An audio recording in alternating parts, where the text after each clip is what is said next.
नमस्कार, आप देख रहे हैं इंडिया टीवी में हूं Pinaz Tyagi. Happy new year. आप सभी को नए साल की बहुत बहुत शुभकामनाएं। दुनिया भर में नए साल का धूमधाम से स्वागत हुआ। न्यू ईयर का जश्न भी जबरदस्त हुआ, लेकिन नए साल के पहले ही दिन कुछ बुरी खबरें भी आई हैं। बांग्लादेश में आज फिर एक बेगुनाह हिंदू को कट्टरपंथियों ने जिंदा जलाने की कोशिश की। बांग्लादेश के शरीयतपुर जिले में कट्टरपंथियों की भीड़ ने खोकन चंद्र दास को पहले धारदार हथियारों से काटा, इसके बाद पेट्रोल डालकर जिंदा जलाने की कोशिश की। फिलहाल खोकन चंद्र दास हॉस्पिटल में मौत से लड़ रहे हैं। साल के पहले ही दिन स्विट्जरलैंड से भी बुरी खबर आई है। स्विट्जरलैंड में एक रिजॉर्ट के बार में आग लग गई, ब्लास्ट हुए और इस हादसे में कम से कम 40 लोगों की मौत की आशंका है। इस्लामाबाद में कल आधी रात के बाद जबरदस्त दंगे जैसे हालात बन गए। न्यू ईयर का जश्न मनाने वालों की भीड़ ने पुलिस और पैरामिलिट्री के जवानों पर खूब पत्थर बरसाए। इसके बाद पुलिस ने भी लाठियां भांजी, टीयर गैस के गोले छोड़े, फायरिंग की। इस हिंसा में दर्जनों लोगों के घायल होने की भी खबर है। इसी तरह नए साल के मौके पर पूरे ईरान में सरकार के खिलाफ प्रोटेस्ट जमकर हुए। लाखों लोग सड़कों पर उतरे, पुलिस स्टेशंस पर हमले किए गए। इसमें एक पुलिस वाले की मौत हो गई, 1 दर्जन से ज्यादा लोग घायल हैं। ईरान के राष्ट्रपति ने विरोध प्रदर्शनों को अमेरिका और पश्चिमी देशों की साजिश का नतीजा बताया है। इन सभी खबरों की डिटेल आपको दूंगी, लेकिन सबसे पहले बात करते हैं अपने देश की। इंदौर में दर्जनों परिवारों के लिए नया साल बुरी खबर लेकर आया। जहरीला पानी पीने से इंदौर में 13 लोगों की मौत हो गई है। 200 लोग अस्पताल में भर्ती हैं। प्रशासन के खिलाफ लोगों में इतनी नाराजगी है कि जब मध्य प्रदेश सरकार के मंत्री कैलाश विजयवर्गीय पीड़ित परिवारों से मिलने उनके घर पहुंचे तो लोगों ने उन्हें घर में घुसने से रोक दिया। इसकी तस्वीरें भी मैं आपको दिखाऊंगी, लेकिन पहले उन परिवारों का दर्द दिखा देती हूं जिन्होंने इस त्रासदी में अपने बच्चों को खोया है। समझदार हो बहुत तुम, तो बहन जो सब बात में बेटा बहुत हिम्मत रखा पड़े बेटा।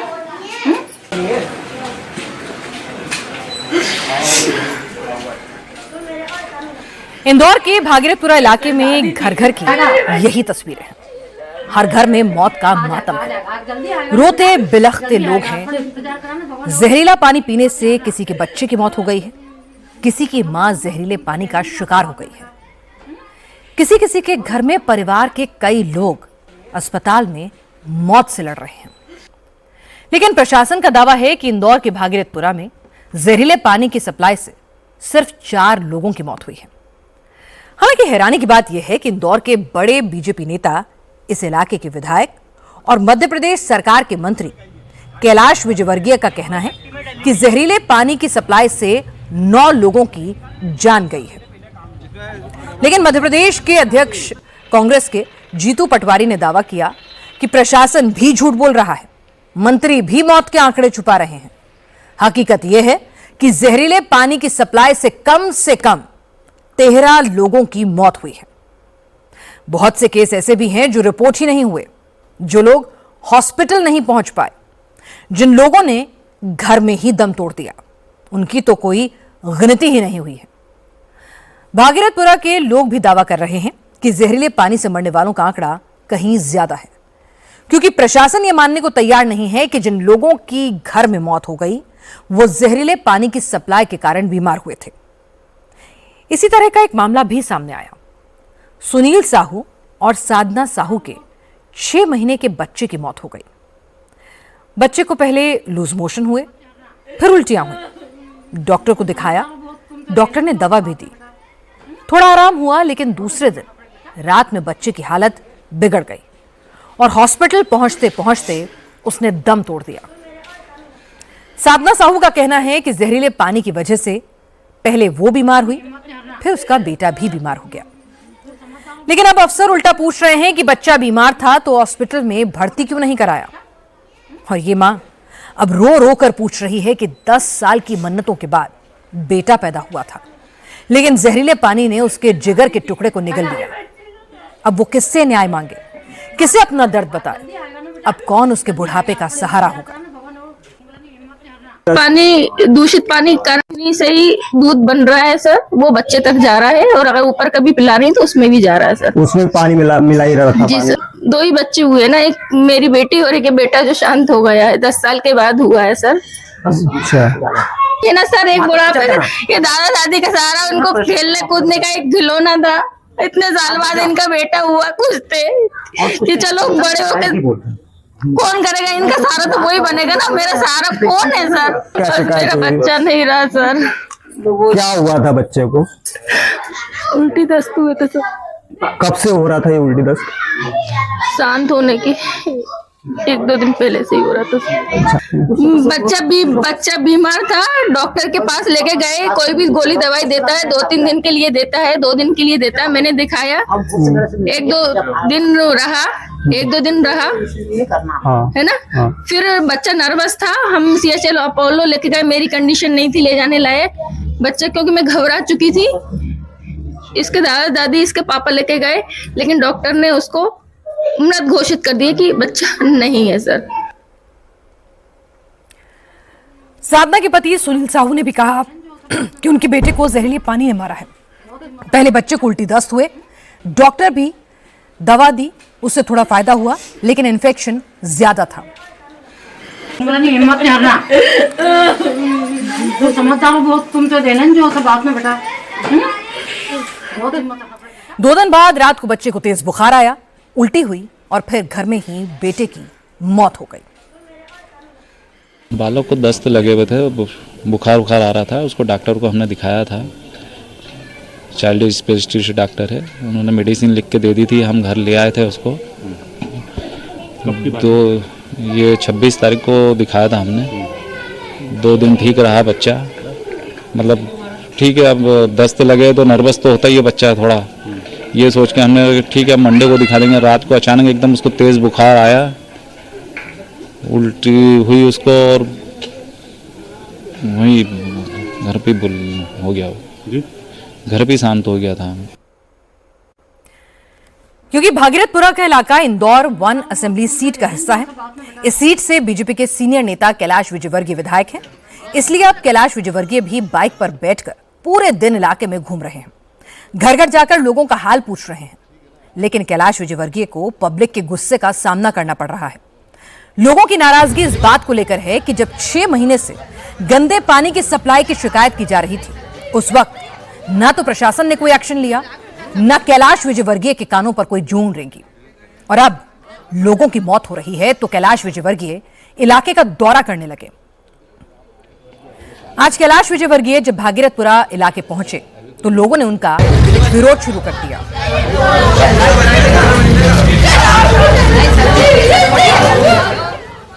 दरअसल एक घर में 2 लोगों की हालत बेहद खराब थी, इसलिए कैलाश विजयवर्गीय इस परिवार से मिलने के लिए पहुंचे, लेकिन वहां मौजूद महिलाओं ने कहा कि यहां से चले जाइए, अब किसी मदद की कोई जरूरत नहीं। हालांकि विजयवर्गीय के चेलों ने मामले को संभालने की कोशिश की। परिवार की महिलाओं ने बताया कि उनकी फैमिली के 2 सदस्य बीमार हैं।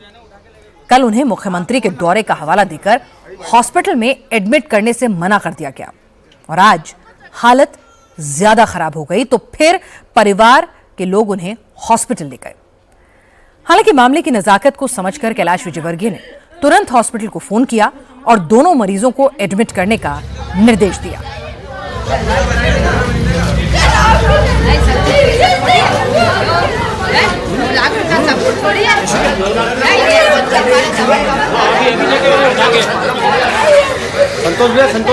अरे भैया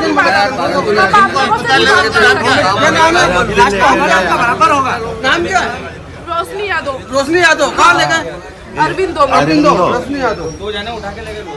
हाँ अभी फोन लगा देते भाई साहब, फोन लगा अभी भाई साहब फोन लगा देंगे। हाँ एक मिनट, एक लाइन फोन एक जन आपके वहाँ से गए अभी जो रिक्शे में गए। कल भी सीएम आ रहे थे तो उनके चक्कर में उनको वहां से भगा दिया गया। कैलाश विजयवर्गीय यहां से थोड़ा आगे बढ़े तो कुछ ही दूरी पर 2 महिलाएं सामने आ गईं। उन्होंने मंत्री महोदय को रोक लिया और बताया कि उनके घरों में भी कई महीनों से गंदा पानी आ रहा है। उनके घर के सामने भी जो पानी की लाइन है वो लीक होती है, उसमें सीवर का पानी मिल जाता है। नगर निगम में शिकायत कर करके थक गए, कम से कम अब तो पानी की लाइन ठीक करवा दीजिए।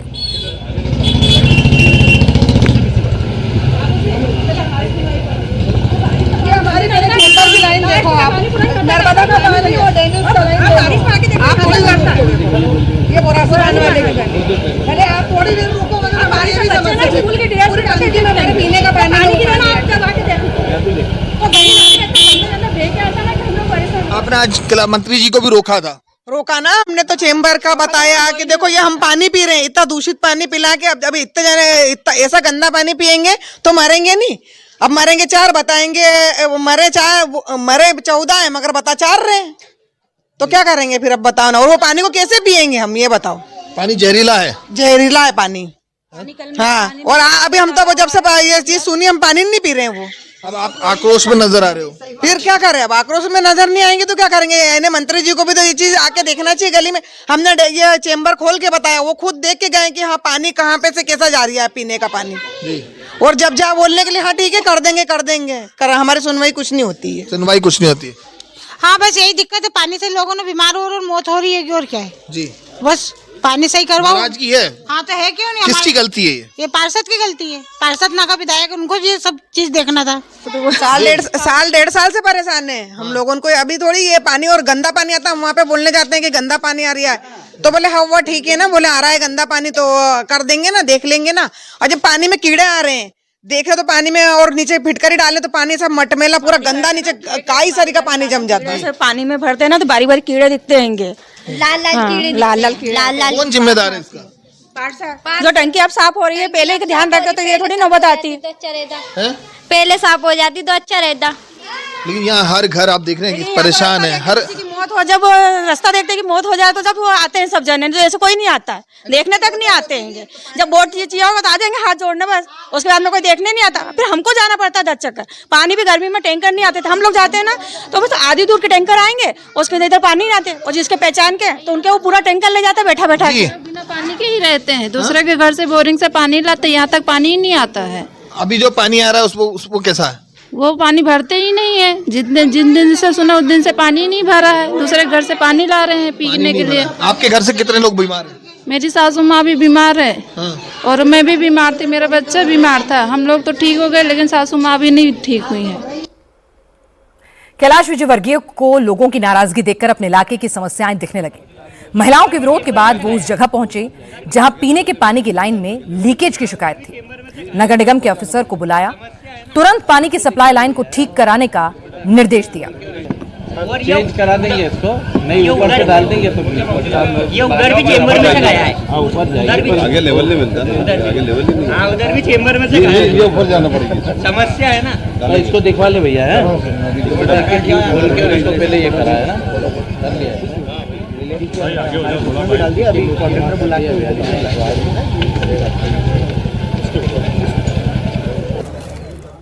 क्योंकि हर घर में गंदे पानी की सप्लाई की शिकायत मिल रही है, इसलिए भागीरथपुरा में पानी की सप्लाई करने वाली लाइन में जगह जगह से अब सैंपल इकट्ठे किए जा रहे हैं। प्रशासन लोगों को भरोसा दिलाने की भरपूर कोशिश कर रहा है कि जल्द ही जहरीले पानी की समस्या को खत्म कर दिया जाएगा। लेकिन लोगों को प्रशासन के, मंत्रियों के, विधायकों के वादों पर अब कोई यकीन नहीं रहा है। स्थानीय लोगों ने कहा कि लाइन ठीक होगी या नहीं ये तो पता नहीं, लेकिन फिलहाल हकीकत यही है कि वो लोग सप्लाई का पानी इस्तेमाल ही नहीं कर सकते। हालांकि प्रशासन की तरफ से लाउडस्पीकर से अपील की जा रही है कि लोग सप्लाई का पानी उबाल कर ही पिएं, लेकिन लोगों का कहना है कि उन्हें अब प्रशासन पर कोई भरोसा नहीं रहा है, वो खरीद कर पानी ले रहे हैं। समस्या आज से नहीं सर, काफी टाइम से है, लेकिन अभी सबसे बड़ी परेशानी ये आती है कि अभी तो पानी पी ही नहीं रहे हम, क्योंकि पानी गंदा आ रही है। और जो पानी आता है ना वो मुश्किल से 15 मिनट आता है, उसमें 5 से 7 मिनट तो हमको गंदा पानी ही फेंकना, बचा हुआ 7 मिनट में पानी पीना है और वो भी गंदे ही पी रहे। अभी जो पानी आज सुबह से बोला था कि आज सुबह से पानी छोड़ेंगे और साफ पानी मिलेगा आज से, क्या आज कैसा पानी आया था? सर आज तो पानी भरा ही नहीं, डर के मारे, क्योंकि पानी का भी कोई भरोसा नहीं कि पानी कैसा आ रहा है, बाकी पानी तो गंदे ही आ रही है। हम तो अभी फिलहाल की स्थिति में आरओ का और बोरिंग का पानी पीने को मजबूर है। लोगों का कहना है कि अगर नगर निगम के ऑफिसर, विधायक और मंत्री ने उनकी शिकायत पर ध्यान दिया होता तो इतने लोगों की जान नहीं जाती। भागीरथपुरा की दुर्गा यादव ने कहा कि वो जहरीले पानी की शिकायत लेकर 6 महीने पहले लोकल पार्षद के पास गईं, फिर कैलाश विजयवर्गीय के यहां भी गुहार लगाई, लेकिन कोई सुनवाई नहीं हुई। इसीलिए हालात इतने खराब हुए। बहुत लोग बीमार हो रहे हैं भैया, बहुत लोग मर भी गए भागीरथपुरे में, बच्चे भी मर गए हैं। शिकायत करते कोई सुनते ही नहीं भैया। बघेला के वहाँ भी हम लोग पानी ले के गए, आज साल भर से कह रहे थे कि पानी का सैंपल ले जाके बता रहे थे। और बघेला को पार्षद को तो वो भी उसने सुना ही नहीं किया। 10-20 औरतें बघेला के घर भी गई। फिर हम लोग कैलाश विजयवर्गीय के वहाँ भी गए, उन्होंने बोला कि बघेला से पार्षद से बोलो। पार्षद ने फिर सुनवाई नहीं करी। एक दिन हम पानी भरने गए तो हमने बोला कि इधर की बोरिंग खराब थी, हमने बोला बोरिंग सुधरा दो, मोटर डलवा दो। तो बोलते कि यहाँ से भर ले जाओ, ये नल चल रहे। अब हमारी 65 साल की उम्र, हम पानी ला सकते हैं क्या? ला सकते हैं? एक हंडे में कोई काम होता है क्या? आप जानिए, इतनी उम्र है हमारी पानी लाने लायक की। अब क्या सरकार से सुविधा मांग रहे हैं, पूरी सुविधा, पूरी सफाई, जल, और ये कल सुधरना चाहिए। कैलाश विजयवर्गीय को भी अब हालात की गंभीरता का अंदाजा हो गया है। प्रशासन के हाथ पांव भी फूल रहे हैं, इसलिए अब एक्शन दिखाई दे रहा है। आज कैलाश विजयवर्गीय ने कहा कि जहरीले पानी से कुल 1400 लोग बीमार हुए, 2 लोग अभी भी हॉस्पिटल में हैं, एक शख्स वेंटिलेटर पर है। लेकिन जब कैलाश विजयवर्गीय से पूछा गया कि जहरीले पानी से अब तक कितने लोगों की मौत हुई है, इस पर मंत्री महोदय ने कहा कि प्रशासन ने तो 4 लोगों की मौत की पुष्टि की है, लेकिन उनकी जानकारी में 9 लोगों की मौत जहरीले पानी से हो चुकी है। देखिए, अभी लगभग 1400 लोगों की रिपोर्टिंग हुई है। 1400 लोग जो बीमार हुए हैं, उसमें से 200 लोग हॉस्पिटलाइज हो गए, करीब 198। अभी डेंजर जोन में कोई भी नहीं है, एक वेंटिलेटर पे है, बाकी वो भी ठीक है। हमारी कोशिश है कि लोगों की जान बचाना और लोगों की ज़्यादा से ज़्यादा सेवा करना। हम जा रहे हैं, देख रहे हैं जो आर्थिक रूप से कमज़ोर लोग हैं उनकी मदद भी करेंगे। सरकार के अलावा समाज की तरफ से भी हम मदद करेंगे। किसी भी व्यक्ति को जो इस एपिडेमिक के कारण प्रभावित हुआ है, उसको किसी भी प्रकार की तकलीफ नहीं हो।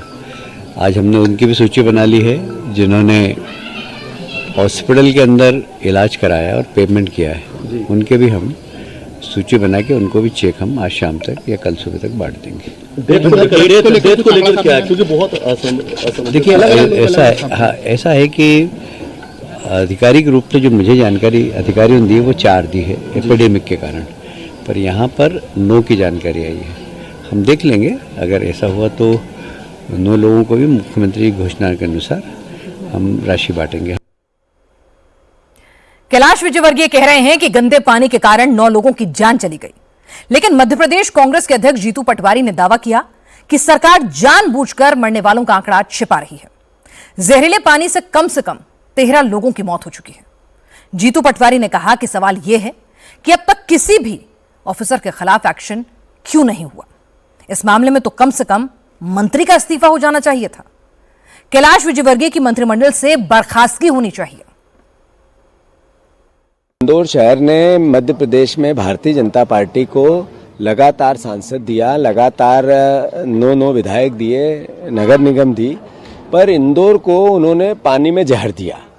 अभी सवाल उठते हैं कि 13 मौतें हो गई और भारतीय जनता पार्टी के हमारे अपने मुख्यमंत्री ये बोलते हैं कि 4 मौतें हुई। मतलब मौतों को छुपाना क्या एक मुख्यमंत्री का दायित्व ये था? अरे आपकी हत्यारी सरकार है जिसने अभी 25 बच्चों की को सिरप में हत्या कर दी। आपकी हत्यारी सरकार ने एम्बाई में चूहों से बच्चों को नुचवा दिया और अभी ये 13 लोगों की मौत जहर दे के, पानी में जहर दे के कर दी। और आप इस हत्यारी बात को छुपाने के बजाय सही तरीके से निर्णय क्यों नहीं लेना चाहते? अरे रीढ़ की हड्डी कहाँ गई आपकी मुख्यमंत्री जी? आप क्यों नहीं पनिशमेंट देना चाहते उन अधिकारियों को जिनके कारण उन पर मुकदमा दर्ज करो, हत्या, गैर इरादतन हत्या का मुकदमा दर्ज करो महापौर इंदौर पे, गैर इरादतन हत्या, किसी की तो जवाबदारी दो। क्यों नहीं देना चाहते आप? मंत्री को हटाना चाहिए, नहीं हटाना चाहिए, उनका इस्तीफा लेना चाहिए, नहीं लेना चाहिए? इस मामले की गूंज लखनऊ से लेकर हैदराबाद और कोलकाता तक सुनाई दी। लखनऊ में समाजवादी पार्टी के अध्यक्ष अखिलेश यादव ने कहा कि जिस शहर को सफाई के मामले में अवार्ड मिला है, वहां लोगों को पीने का साफ पानी नहीं मिल रहा। गंदे पानी से लोगों की जान जा रही है। ये बीजेपी के झूठे दावों की हकीकत का सबूत है। बहुत दुख की बात है कि जब विकसित भारत का सपना बीजेपी दिखा रही हो, और कई बार हम लोग को सुनने को मिला है कि देश के कुछ शहर हैं जो सफाई में या सफाई से जुड़े हुए कई प्राइज वो पाए हैं। ये शहर तो वो है इंदौर, जहां पर कई बार अवार्ड मिला है वहां की म्युनिसिपल कॉरपोरेशन को, और अगर वहां के शहर को अवार्ड मिलता रहा है और वहां ड्रिंकिंग वाटर की ये स्थिति हो कि जिन्होंने पिया उसकी जान चली गई हो और कई लोग बीमार हैं, और जब इस सवाल भारतीय जनता पार्टी से किया गया तो भारतीय जनता पार्टी के लोग जवाब न दे करके किस तरह का व्यवहार कर रहे हैं आप कल्पना नहीं कर सकते हैं। ये वही लोग हैं जिन्होंने कहा था कि मां गंगा को साफ करेंगे। आज अगर मां गंगा का पानी पी लें आप तो आप खुद बीमार हो जाएंगे। यमुना में अगर नहा लें आप दिल्ली में तो आपको खुजली हो जाएगी शरीर पर, बीमार हो जाएंगे। तो जो लोग नदियों से झूठ बोलते हैं, जो अरावली के पहाड़ी काटने को तैयार थे, पूरे के पूरे पहाड़, उनसे क्या उम्मीद करोगे। असदुद्दीन ओवैसी ने भी कहा कि बीजेपी की सरकार बड़ी बड़ी बातें करती है लेकिन लोगों को पीने का साफ पानी नहीं मुहैया करा पा रही है, इसलिए बीजेपी के लोगों को चुल्लू भर पानी में डूब मरना चाहिए। ये इनकी गवर्नमेंट ऐसे ही है कि ये लोग बेसिक एम्यूनिटीज जो है जिसको इंसान को जरूरत पड़ती है, साफ पीने का पानी मुहैया नहीं कर सकते ये लोग। तो ये तो मध्य प्रदेश सरकार की सरासर नाकामी है कि 2026 में आ गए और 2026 में हम विश्व गुरु के दावे करते हैं और गंदा पानी पीकर लोग मर जाते हैं। तो ये तो इनको चुल्लू भर पानी में डूब मरने की जरूरत है बीजेपी के इन तमाम लोगों को जो हमेशा बुलडोजर इस्तेमाल करते, कभी एनकाउंटर का नाम करते। तो अब ये इनको बताना पड़ेगा देश को। इसके बाद ममता बनर्जी की पार्टी तृणमूल कांग्रेस के नेता कुणाल घोष ने कैलाश विजयवर्गीय पर निशाना साधा। कुणाल घोष ने कहा कि इंदौर में जहरीले पानी से लोगों की मौत हो रही है और कैलाश विजयवर्गीय सवाल पूछने पर पत्रकार पर भड़क रहे हैं, इसलिए कैलाश विजयवर्गीय को माफी मांगनी चाहिए। पहले तो भाजपा, यहां पर जितने भाजपा है वो कैलाश विजयवर्गीय के खिलाफ आवाज उठाए, कंडेम कीजिए। कैलाश विजयवर्गीय का इंदौर में वो जो ड्रिंकिंग वाटर वो उसमें वो तो पॉइजनस हो गया है, संक्रमण हो गया है, वहां पर पॉल्यूटेड हो गया है और करीब 10 लोगों का मौत हो गया है, 100 से ज्यादा वो सीरियसली इल हो गया है। तो उसके बाद भी पब्लिक से माफी ना मांगे ये कैलाश विजयवर्गीय जी, वो जो पत्रकार है उसके ऊपर बुरे शब्द का यूज कर रहा है। तो यहाँ का जो भाजपा लीडर्स है ना, उसका पहले कैलाश विजयवर्गीय जो कहा है उसका ऊपर माफी मांगना चाहिए था। इंदौर देश का सबसे साफ शहर है। 8 साल से इंदौर को स्वच्छ अभियान में नंबर 1 का खिताब मिल रहा है। कैलाश विजयवर्गीय इंदौर के बड़े नेता हैं, इंदौर के मेयर भी रह चुके हैं, यहीं से कई बार विधायक बने, अब मंत्री हैं। मंत्रालय भी नगरीय प्रशासन यानी नगर निगम और शहर में पानी की सप्लाई की जिम्मेदारी भी कैलाश विजयवर्गीय के पास ही है।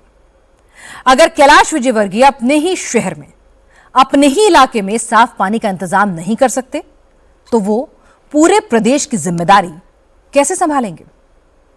हैरानी की बात यह है कि अगर कोई उनसे सवाल पूछे तो वो नाराज हो जाते हैं, तू तड़ाक की जुबान बोलने लगते हैं। इसलिए इंदौर के लोगों का गुस्सा जायज है।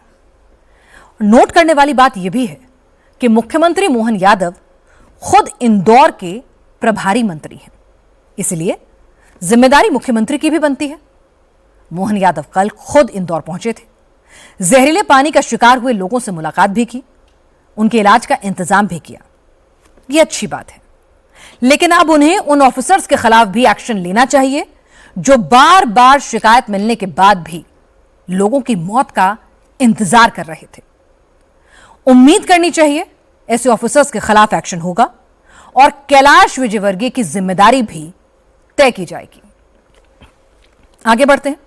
आज साल के पहले दिन बांग्लादेश से बुरी खबर आई।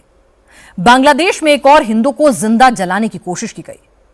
शरीयतपुर जिले में कट्टरपंथियों की भीड़ ने खोकन चंद्र दास नाम के हिंदू कारोबारी पर पेट्रोल डालकर जिंदा जलाने की कोशिश की। खोकन दास शरीयतपुर के केयोर भंगा में दवा की एक छोटी दुकान चलाते हैं। कल रात जब वो दुकान बंद कर अपने घर लौट रहे थे, उसी वक्त कुछ कट्टरपंथियों ने खोकन दास पर धारदार हथियारों से हमला कर दिया और जब खून से लथपथ खोकन दास जमीन पर गिर गए तो दंगइयों ने पेट्रोल डालकर खोकन दास को जिंदा जलाने की कोशिश की। लेकिन आग लगते ही खोकन दास पास में मौजूद एक तालाब में कूद गए। तब तक शोर शराबा सुनकर आसपास के लोग इकट्ठा हुए। स्थानीय लोगों ने खोकन दास को तालाब से निकालकर अस्पताल पहुंचाया। फिलहाल खोकन दास की हालत गंभीर है। बांग्लादेश में पिछले 1 महीने में किसी हिंदू पर यह चौथा हमला है। 3 दिन पहले विजेंद्र बिस्वास को गोली मार दी गई थी। 25 दिसंबर को भीड़ ने अमृत मंडल को पीट पीट कर मौत के घाट उतार दिया था। 18 दिसंबर की रात इस्लामिक कट्टरपंथियों ने दीपू चंद्र दास की पीट पीट कर अधमरा कर दिया था और फिर चौराहे पर उन्हें जिंदा जला दिया था।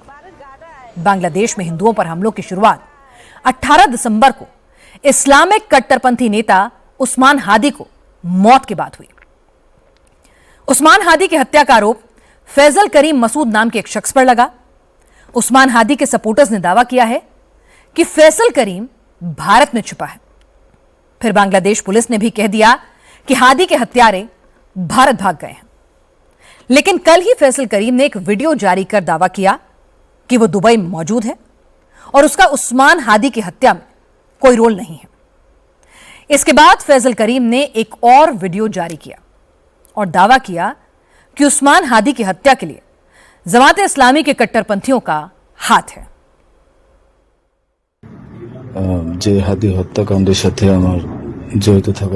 जो आप लोग ये समझते हैं कि उस्मान हादी की हत्या से मेरा ताल्लुक है, तो ऐसा नहीं है। मैं इस हत्याकांड से किसी तरह से नहीं जुड़ा हूँ। ये झूठा प्रोपेगेंडा है। ये साजिश के तहत किया जा रहा है। मुझे झूठ में फंसाया जा रहा है। इस वजह से मुझे मजबूरी में देश छोड़कर आना पड़ा। मैं देश छोड़कर यहाँ अभी दुबई में आ गया हूँ। मेरे पास दुबई का 5 साल का मल्टीपल वीजा था। मैं बहुत मुसीबतों का सामना करके दुबई पहुंच पाया हूँ। हादी की हत्या में मुझे और मेरे परिवार को झूठे तरीके से फंसाया गया है। आप मेरे परिवार वालों को बेवजह परेशान कर रहे हैं, उनके ऊपर अत्याचार कर रहे हैं। उनकी तकलीफ बताने के लिए मेरे पास शब्द नहीं है। मुझको और मेरे परिवार वालों को गलत तरीके से फंसाया गया है। बांग्लादेश में शरीफ उस्मान हादी के हत्या को मुद्दा बनाया जा रहा है। हादी के हत्यारों के भारत भागने की अफवाहें फैलाकर कट्टरपंथी बांग्लादेश में हिंदुओं के खिलाफ नफरत का माहौल बना रहे हैं। हिंदुओं पर हो रहे हमले उसी का नतीजा है। मोहम्मद यूनुस की सरकार को इस तरह की हरकतें करने वाले कट्टरपंथियों के खिलाफ सख्त कदम उठाने चाहिए। और नए साल के पहले दिन एक बुरी खबर स्विट्जरलैंड से भी आई।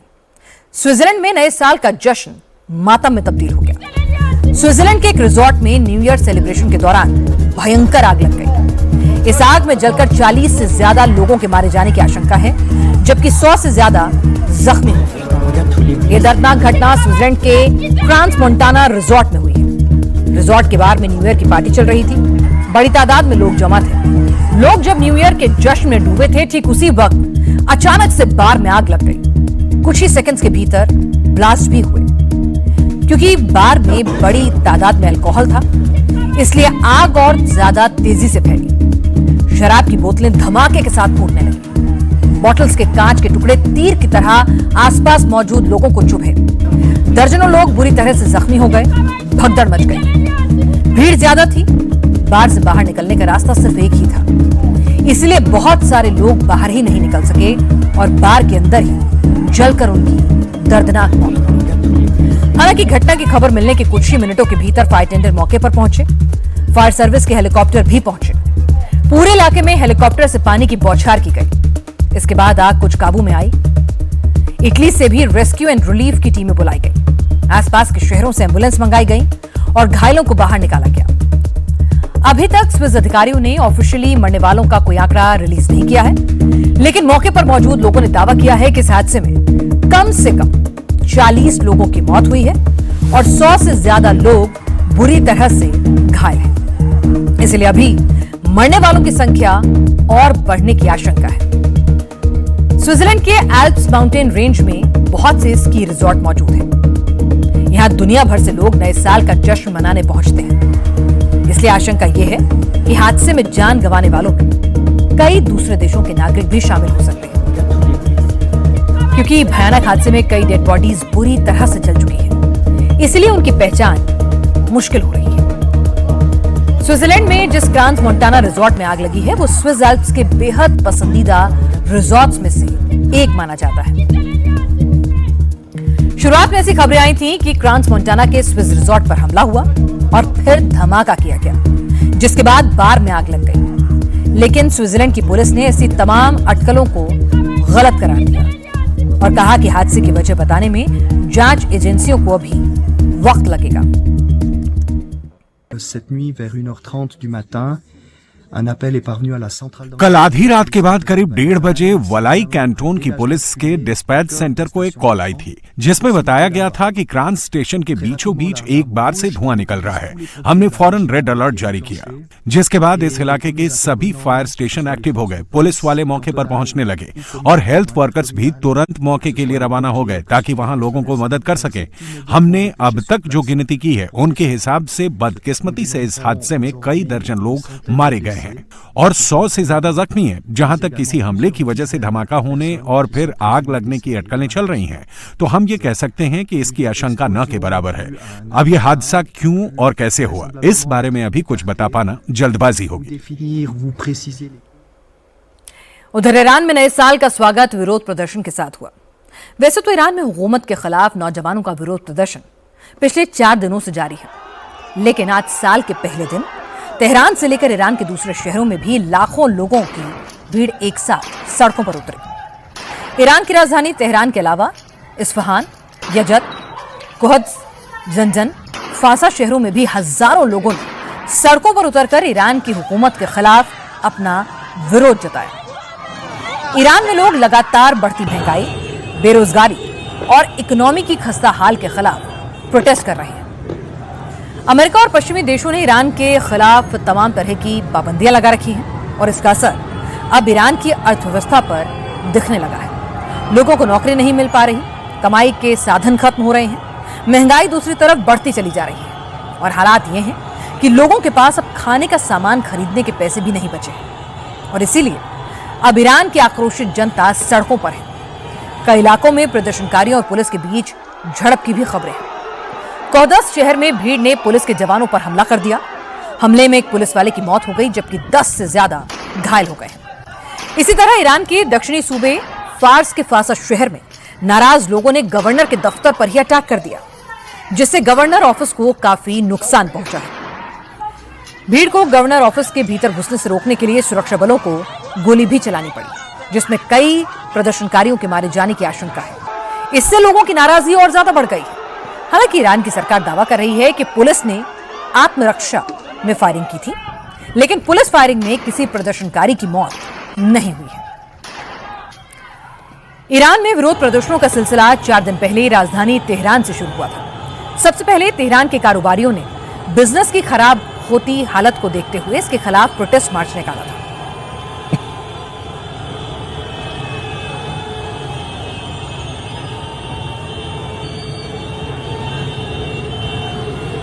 इसके बाद व्यापारियों के विरोध प्रदर्शन में तेहरान यूनिवर्सिटी के स्टूडेंट्स भी शामिल हो गए। फिर प्रोटेस्ट की आग दूसरे शहरों में फैल गई और अब पूरे ईरान में प्रदर्शनकारी सड़कों पर उतर आए हैं। असल में 1979 के इस्लामिक क्रांति के बाद से ही अमेरिका और यूरोपीय देशों ने ईरान पर प्रतिबंध लगाए हुए हैं। बराक ओबामा ने न्यूक्लियर डील के बाद ईरान पर से कुछ आर्थिक पाबंदियां हटाई जरूर थी, लेकिन डोनाल्ड ट्रंप ने 2018 में फिर से प्रतिबंध लगा दिए हैं। पाबंदियों की वजह से ईरान की माली हालत खस्ता हो गई है।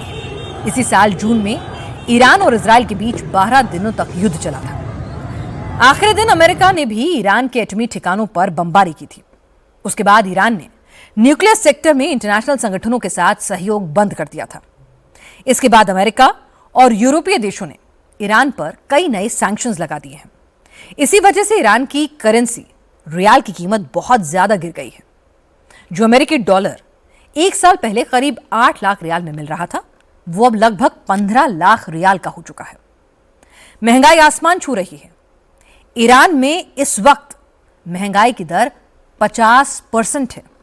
इसके अलावा ईरान की राजधानी तेहरान और दूसरे शहरों में पानी की भी भारी किल्लत है। बांध सूख रहे हैं, जिससे बिजली की सप्लाई पर बुरा असर पड़ रहा है। और अब जनता के गुस्से को देखकर ईरान की सरकार भी बैकफुट पर है। आज ईरान की सरकार ने कहा कि उसे लोगों की फिक्र है।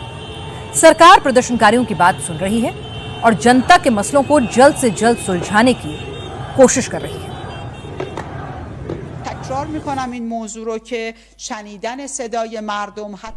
मैं दोहराना चाहती हूँ कि भले ही हमारे मुल्क के नागरिक विरोध प्रदर्शन कर रहे हैं और भले ही उनके प्रोटेस्ट बेहद उग्र हों, फिर भी उनकी बातें सुनना सरकार का फर्ज है। हम बातचीत के जरिए अमन कायम करने के लिए अपनी ओर से पुरजोर कोशिश करेंगे। बातचीत की प्रक्रिया पहले ही शुरू हो चुकी है और सुधार भी किए जा रहे हैं।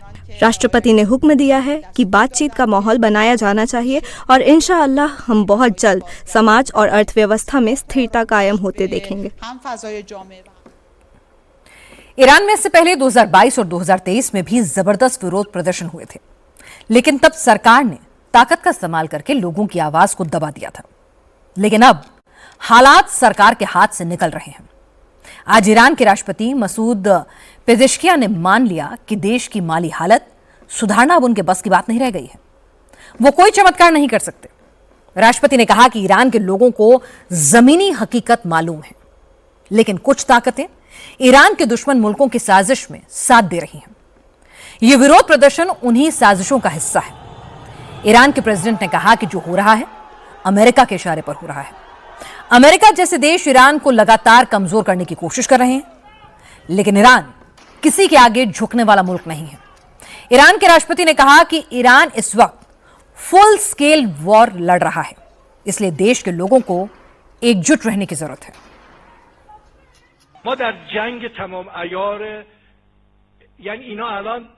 इस वक्त हम फुल स्केल वॉर लड़ रहे हैं। इस वक्त दुश्मन ने हमें गिराने के लिए आर्थिक दबाव बनाने की कोशिश की है और उसकी सारी उम्मीदें इसी पर टिकी हुई हैं। आप बम, लड़ाकू विमानों या फिर मिसाइलों से किसी देश को नहीं जीत सकते।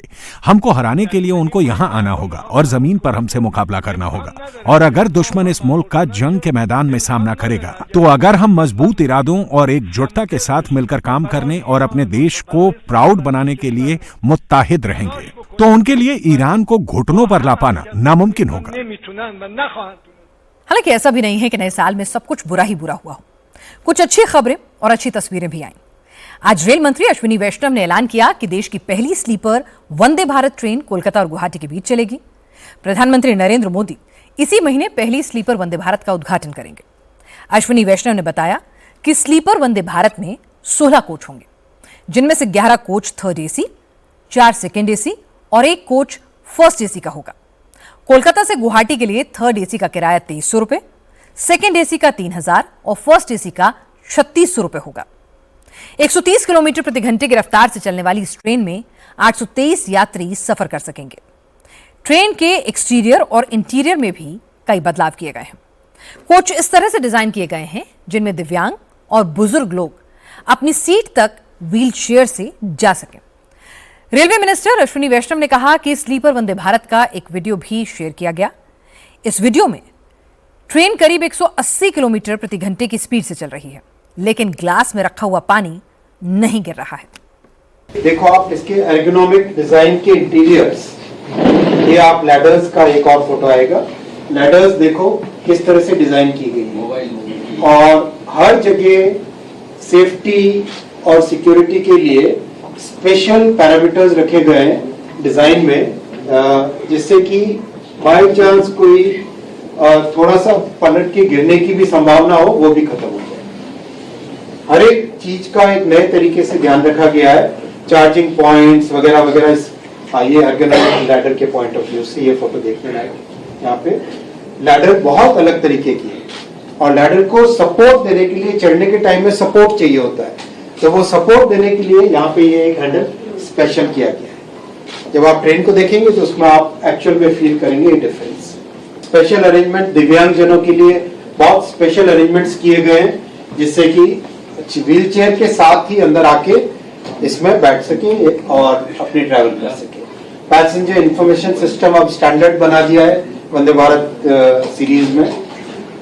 टॉयलेट्स में फिर डिजाइन में नया किया गया है जिससे कि एक तो पानी का वेस्टेज कम से कम पानी का वेस्टेज हो, दूसरा स्पिलिंग ना हो कहीं पर भी टॉयलेट में, उसका ध्यान रख के किया गया। और ये 2026 रेलवे में रिफॉर्म्स का ईयर, बहुत सारे नए रिफॉर्म्स लाइंड अप हैं जो एक के बाद एक आपके पास आएंगे। और फूड में जो ट्रेन गुवाहाटी से आएगी उसमें एसएमईज फूड होगा और जो ट्रेन कोलकाता से निकलेगी उसमें बंगला फूड होगा।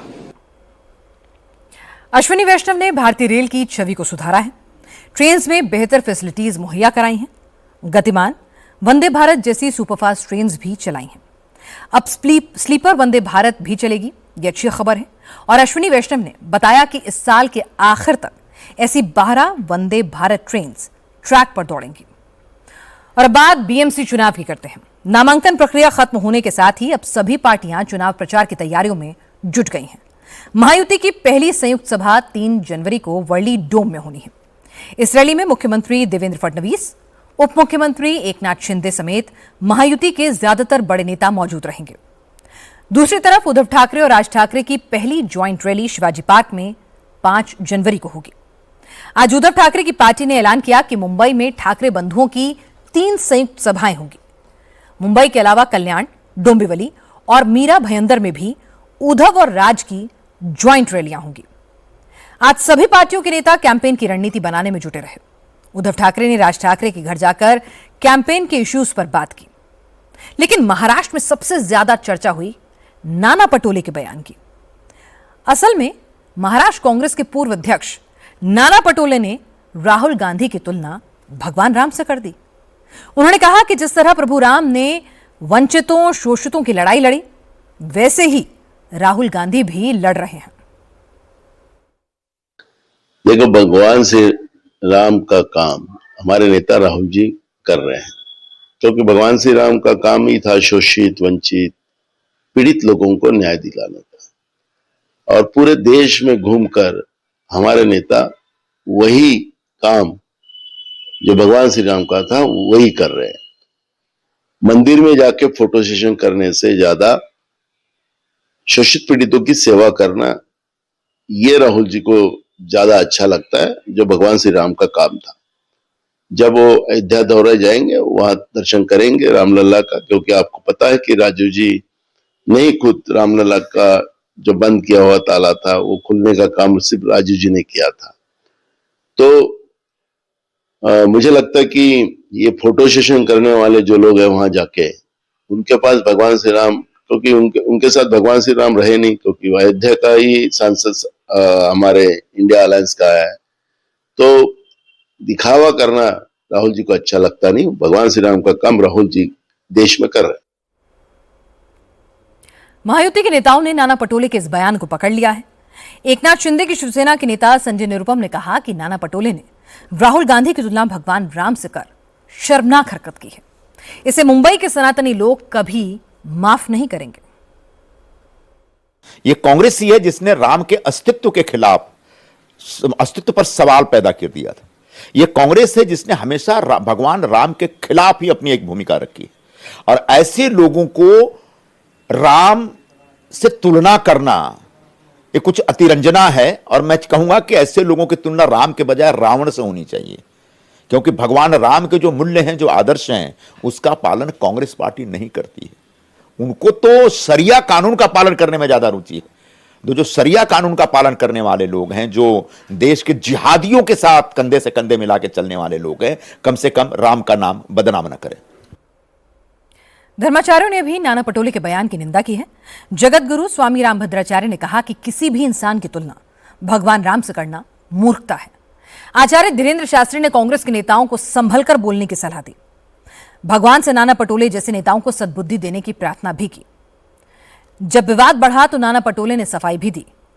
कहा कि उन्होंने राहुल गांधी की तुलना भगवान राम से नहीं की, बल्कि यह कहा है कि राहुल गांधी ऐसे नेता हैं जो प्रभु राम के आदर्शों पर चल रहे हैं। मैंने वही बोला ही नहीं। मैंने भगवान श्री राम हमारे लिए हमारे दैवत है और राहुल जी एक इंसान है और हमारे भगवान का आदर्श आगे ले जाने का काम हम सबको करना है। जैसे स्वामी भद्राज जी आज राम कथा बताते तो उनके पूरे चरित्र के बारे में वहां पे उनका प्रवचन होता है। तो वो क्या भगवान श्री राम नहीं हुए, लेकिन पब्लिक को ये कहता है कि ये आदर्श पे चलो। राहुल जी भी वही कर रहे हैं, राहुल जी भी वही आदर्श के ऊपर काम कर रहे हैं, शोषित पीड़ित के लिए, किसानों के लिए, हिंदुस्तान के लिए, देश के लोगों के लिए, देश के संविधान के लिए काम कर रहे हैं। तो वो इंसान है, वो भगवान है ही नहीं राहुल जी। नाना पटोले के बयान से कांग्रेस के नेताओं की मुश्किलें बढ़ी हैं। दूसरी तरफ कृपाशंकर सिंह के एक बयान से बीजेपी को भी बैकफुट पर आना पड़ा है। कृपाशंकर सिंह यूपी में जौनपुर के रहने वाले हैं, लेकिन कई दशकों से मुंबई में ही राजनीति करते हैं। वो मुंबई में उत्तर भारतीयों के नेता हैं। मुंबई से सटे मीरा भयंदर में उत्तर भारतीय समाज के कार्यक्रम में कृपाशंकर सिंह ने कह दिया कि अगर बड़ी संख्या में उत्तर भारतीय नगर सेवक चुने जाएंगे, बीएमसी का मेयर उत्तर भारतीय ही बनेगा। उद्धव ठाकरे की पार्टी ने कृपाशंकर सिंह के इस बयान को मराठी अस्मिता से जोड़ दिया है। संजय राउत ने कहा कि महाराष्ट्र और मुंबई मराठियों की है, मुंबई का मेयर भी कोई मराठी ही बनेगा। भारतीय जनता पार्टी मुंबई में यहाँ के भूमिपुत्रों का यानी मराठी लोगों का मेयर नहीं बनाना चाहती है। कृपाशंकर के माध्यम से वो यहाँ माहौल बिगाड़ना चाहते हैं। कृपाशंकर हिंदी भाषिक लोगों का नेता नहीं है। उत्तर प्रदेश में कृपाशंकर जी का लोगों ने पराभव किया है, लगता है जौनपुर में, उनके खुद के स्टेट में। और अब मुंबई में आकर उत्तर भारतीयों की वोट की राजनीति अगर करते हैं तो भारतीय जनता पार्टी यहाँ मराठी और गैर मराठी का विवाद करना चाहती है। हमें नहीं चाहती। यहाँ के हिंदी भाषिक शिवसेना को हमेशा समर्थन देते आए हैं, यहाँ के गुजराती भाषिक भी हमको समर्थन देते आए हैं। लेकिन जब उसने देखा कि पूरा मराठा एक हो गया है, पूरा मराठी मानुस एक हो गया है, तो ये मराठी गैर मराठी ये विवाद शुरू कर दिया। लेकिन मैं कृपाशंकर जी को और उनके जो आका बैठे हैं दिल्ली में और उनको कहना चाहता हूँ, मुंबई का मेयर मराठी होगा। इस मामले में बीजेपी बचाव की मुद्रा में है। बीजेपी विधायक नितेश राणे ने कहा कि मुख्यमंत्री देवेंद्र फडणवीस से पहले ही क्लियर कर चुके हैं कि मुंबई का मेयर मराठी बनेगा और वो हिंदू होगा। ऐसे में मेयर को लेकर किसी तरह के कंफ्यूजन की गुंजाइश ही नहीं है। कई दिनों से जब भी वारिस पठान मुंबई का मेयर ये कोई अब्दुल पठान खान बनेगा ऐसा बोल रहे थे, तभी कोई भी ठाकरे सेना ने आक्षेप लिया नहीं। उसी तरीके से वारिस पठान जी ये भी कहा था कि कोई बुरखा वाली मुंबई की मेयर बन सकती है, तभी भी इन लोग की हिम्मत नहीं हुई उसको विरोध करने की। मगर जब भी कृपाशंकर सिंह ने कल जब भी कहा कोई उत्तर भारतीय मुंबई का महापौर बन सकता है, तभी इनको सभी को हरी मिर्ची लग गई। जैसे कि इन्होंने हिंदुओं में फूट पाड़ने की सुपारी ले ली है। कोई कुछ भी कहे, जैसे हमारे देवेंद्र फडणवीस जी ने स्पष्ट कर दिया है कि मुंबई का महापौर ये मराठी ही होगा और हिंदू ही होगा और वो हमारा ही होगा, और वही सच्ची बात है। एक और मुद्दा जिस पर बीजेपी को जवाब देना मुश्किल हो रहा है वो है परिवारवाद। बीजेपी अब तक कांग्रेस या उद्धव की शिवसेना पर ही डायनेस्टी पॉलिटिक्स करने का आरोप लगाती रही है, लेकिन अब वो खुद कटघरे में है। दरअसल विधानसभा स्पीकर राहुल नार्वेकर के परिवार के 3 सदस्य बीएमसी का चुनाव लड़ रहे हैं, जिनमें उनके भाई भाभी शामिल हैं। लेकिन राहुल नार्वेकर कह रहे हैं कि उनको टिकट अपनी योग्यता से मिला है, उन्होंने इस काम में कोई मदद नहीं की। पहली बात तो ये है कि ये पूरे बिन बुनियाद आरोप है। आप देखिए हमारे भाई मकरंद नार्वेकर और हमारी भाभी हर्षिता नार्वेकर ये भारतीय जनता पार्टी के सदस्य और लोक प्रतिनिधि मेरे से भी पहले बने हैं। वह पार्टी में पहले आए, उनको टिकट पहला दिया गया। 2017 में वो चुन के आए, अच्छा काम किया, इसलिए पार्टी ने उनको टिकट दिया। मैं तो 2019 में विधायक बना। तो मेरा उनके टिकट से कोई लेना देना नहीं है। उनका टिकट उनको अपने क्षमता के अनुसार और अपने पॉपुलैरिटी के अनुसार प्राप्त हुआ है। पिछले चुनाव 2017 में भी तो दोनों उम्मीदवार थे, तभी क्यों नहीं ये मुद्दा बनाया? दोनों 5-5 हजार की लीड से चुन के आए, तो मेरे पार्टी से जुड़ने के कारण क्या उनके ऊपर अन्याय होना चाहिए? लेकिन उद्धव की शिवसेना के नेता अंबादास दानवे ने कहा कि बीजेपी को दूसरी पार्टियों में तो खूब भाई भतीजावाद दिखता है, लेकिन बात जब अपने की आती है तब बीजेपी चुप हो जाती है। जो काम करते हैं उनको टिकट देना एक अलग बात है, दे सकते हैं, देना चाहिए। लेकिन भारतीय जनता पार्टी ये इलेक्शन में कोई परिवार का बिजनेस कारपोरेशन इस प्रकार की बात कर रही है। अभी यहाँ उनके जो विधानसभा के अध्यक्ष है उनके घर में 4 टिकट दिए। ये क्या बिजनेस, परिवार का बिजनेस भारतीय जनता पार्टी किसको कहना चाहती है? अभी पीछे नगर निगम के चुनाव हुए, भारतीय जनता पार्टी के 6 मंत्रियों के किसी की मिसेस, किसी की पत्नी, किसी की माँ, किसी की बहन, किसी की बेटी नगराध्यक्ष हुई है। ये परिवारवाद नहीं है। दूसरे को नाम रखते कि परिवार का बिजनेस बात करते हैं, लेकिन भारतीय जनता पार्टी दुगली पद्धति से बात करती है। मैं समझता हूँ ये मुंबई में और पूरे महाराष्ट्र में सामने आ रहा है। मुंबई में अभी तो चुनावी माहौल बनना शुरू हुआ है। जैसे जैसे कैंपेन आगे बढ़ेगा उसके बाद सियासी बयानबाजी और तेज होगी। अब आपको पूरी दुनिया से आई नए साल के जश्न की कुछ तस्वीरें दिखाते हैं। नीदरलैंड्स में नए साल के मौके पर जबरदस्त आतिशबाजी हुई। असल में अब नीदरलैंड्स की राजधानी एम्स्टर्डम में आतिशबाजी पर बैन लग गया है, इसलिए पाबंदी का वक्त शुरू हो गया। इससे पहले लोगों ने रिकॉर्ड तोड़ आतिशबाजी की। जब एम्स्टर्डम की सड़कों पर भीड़ को खतरनाक आतिशबाजी से रोकने के लिए पुलिस की टीम पहुंची तो लोगों ने पुलिस की तरफ निशाना लगाकर पटाखे दागने शुरू कर दिए। पूरे शहर में कई जगह इसी तरह के हालात देखने को मिले। खतरनाक आतिशबाजी के बढ़ते चलन की वजह से नीदरलैंड सरकार ने पटाखे ही बैन कर दिए, तो लोगों ने सरकार के इस फैसले के खिलाफ अपना गुस्सा जाहिर करने के लिए यह तरीका ढूंढ निकाला। इस साल नीदरलैंड्स में करीब 13 करोड़ यूरो यानी करीब 1,500 करोड़ रुपए के पटाखे फोड़े गए। इस तरह की बेलगाम आतिशबाजी से नीदरलैंड्स में कई जगह हादसे भी हुए।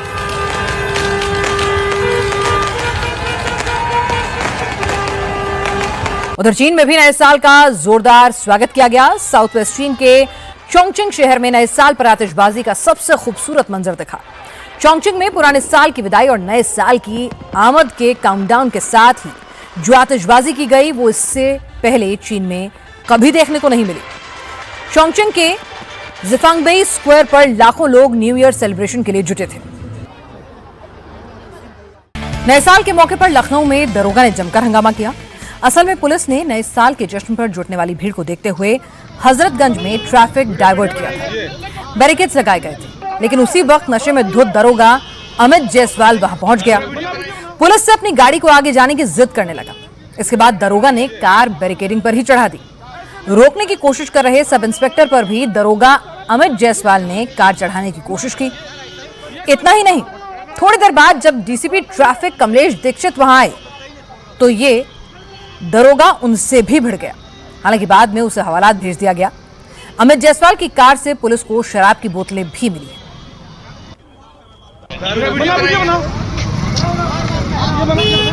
वीडियो बनाइए। ऐसे नहीं, ऐसे नहीं।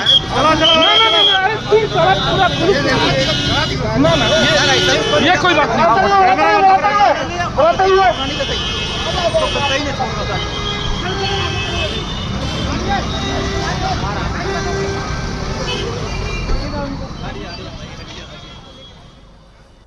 तो इन महाशय का नया साल सलाखों के पीछे बीता। शराब का नशा भी उतर गया होगा और वर्दी का नशा भी गाफूर हो गया होगा। ऐसे पुलिस वालों के खिलाफ सख्त से सख्त एक्शन होना चाहिए। आज की बात में इतना ही।